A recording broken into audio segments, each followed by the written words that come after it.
The village in it with a map and a plan. No place too tiny for this determined man. Crossing the counties one by one, he'll see in every English corner a bit of history.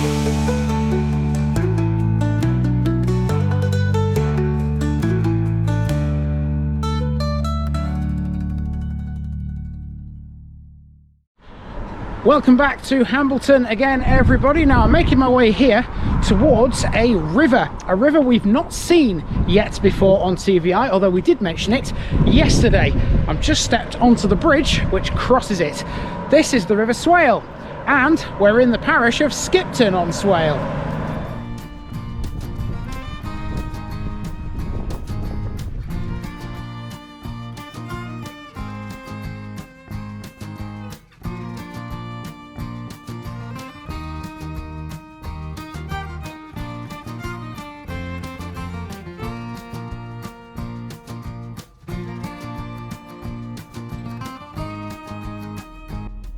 Skipton on Swale, sheep farm on the rapid river. Today we're in Skipton, but this isn't the well-known town near Bradford. This is Skipton on Swale, a small village in the former Hambleton district of North Yorkshire. It lies on the A61 about 4 miles west of Thirsk and on the eastern bank of the River Swale.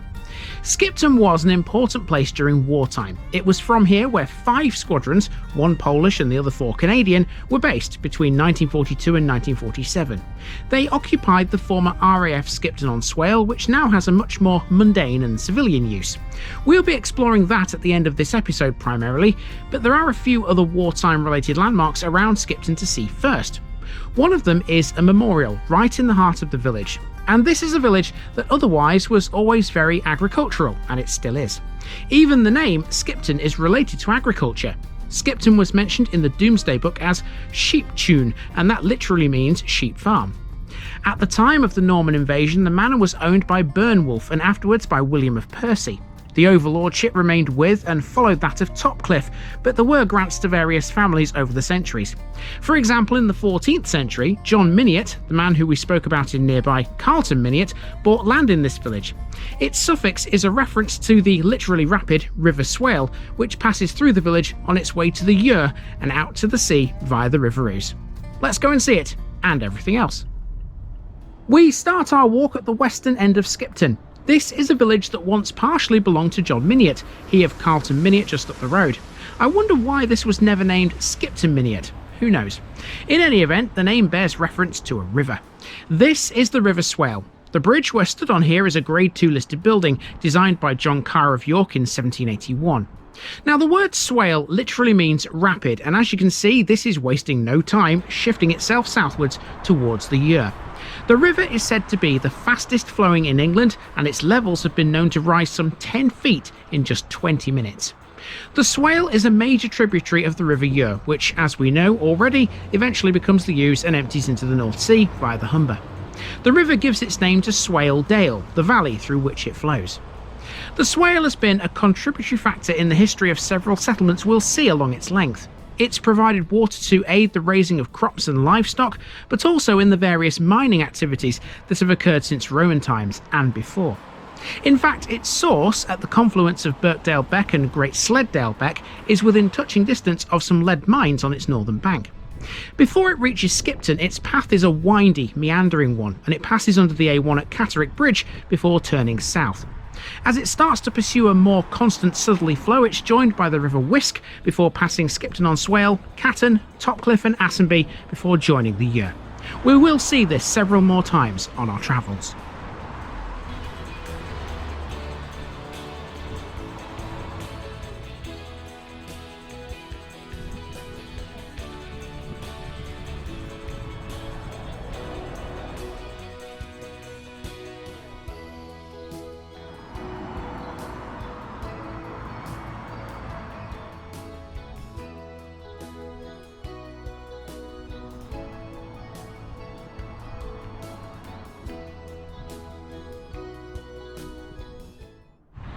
Now, it's not unusual as you walk around Skipton on Swale to see the Canadian flag in places, and you can certainly see it here. And I'm going to explain why the Canadians have a presence here in this village in North Yorkshire.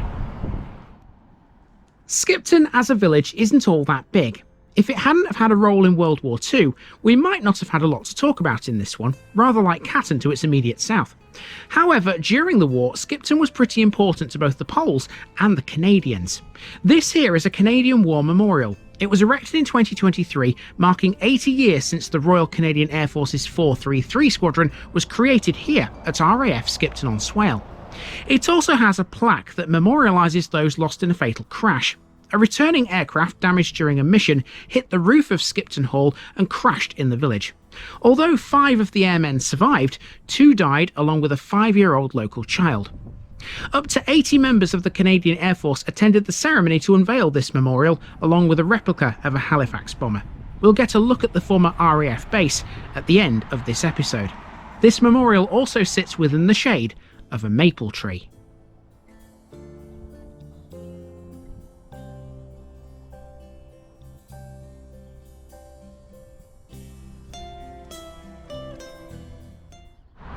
Okay, so not far away from the memorial, we've got a parish notice board, which means there's going to be a different type of memorial in a moment, a memory of my visit to Skipton on Swale. So one of these cards has gone on the board, and there we go, Skipton on Swale is done. We're going to continue through the village now towards the church. That's the next and really the only major landmark left on the walk.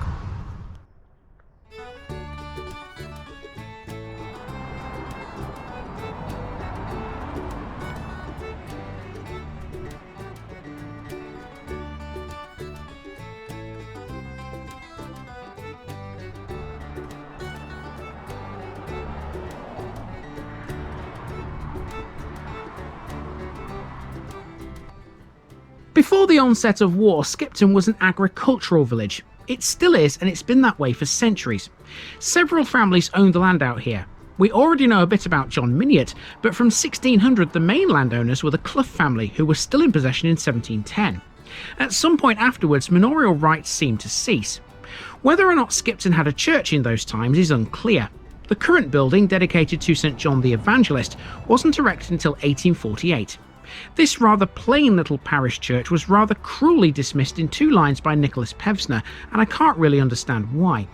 A Grade 2 listed building, this was designed by the famous architect William Butterfield. It's made of ashlar and has a Welsh slate roof. The church also has a nave with 3 bays, a south porch, a chancel with a north vestry, and a gabled bellcote. Before the construction of this building, Skipton had a Wesleyan chapel. That was built in 1810, and by 1882 it had an attached school. Both the chapel and the school are now disused.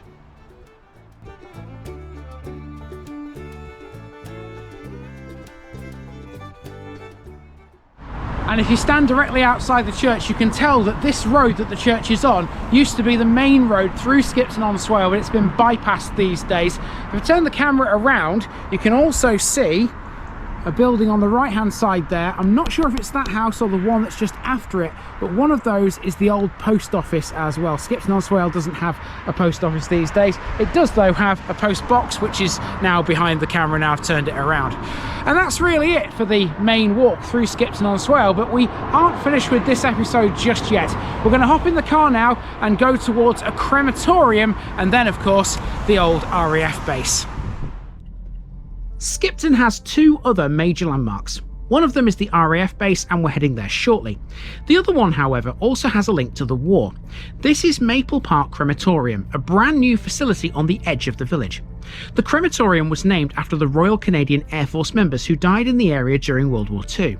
It was established by Hambleton District Council, but North Yorkshire Council took over the control of the site after deciding it was more financially viable. The crematorium has a service hall, a wake facility, a cafe, a memorial garden, and a digital book of remembrance. The chapel at Maple Park can accommodate 120 mourners, with additional room for standing. The 22-acre site is nestled in a spacious and carefully designed landscape which allows visitors to take in views of the rolling Hambleton Hills. The crematorium building has been designed to be light and airy, with views of the open countryside all year round. The site also has 98 maple trees to commemorate the bombers who lost their lives in operations flown from RAF Skipton on Swale.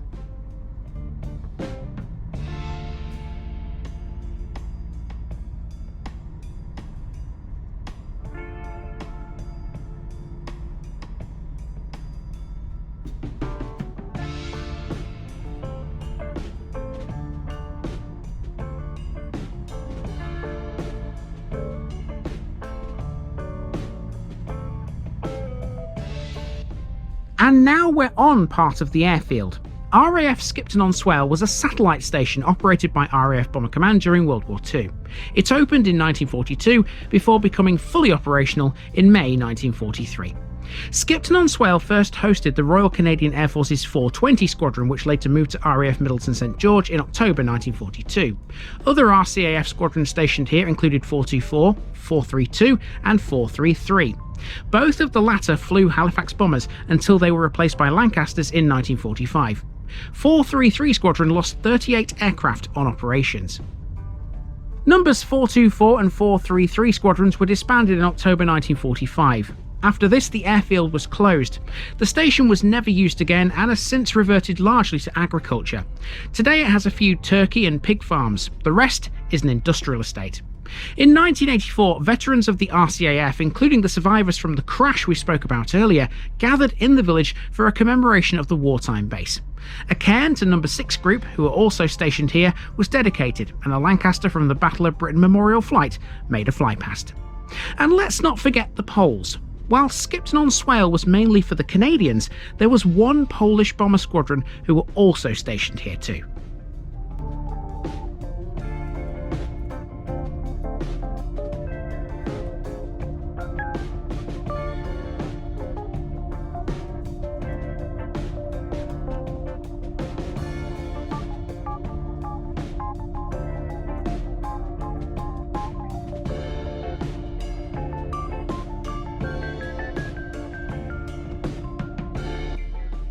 That will do us for Skipton-on-Swale. Tomorrow we're off north as we continue towards the A1 and Hambleton's border with Harrogate. In the next one, we're going to be talking mainly about farming. See you soon!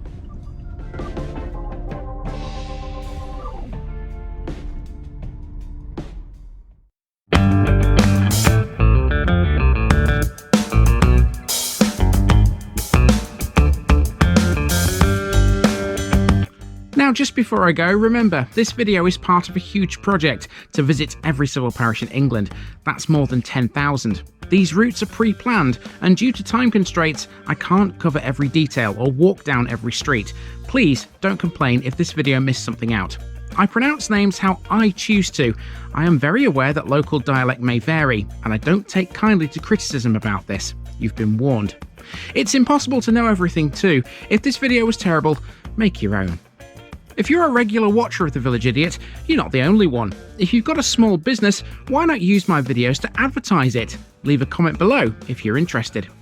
And finally, thanks for watching this episode, everybody. Give us a like and a subscribe if you've enjoyed this episode, and share it with your friends and relatives. It all helps to keep this mission going. Until next time, I've been Andy, also known as The Village Idiot, and I'm out.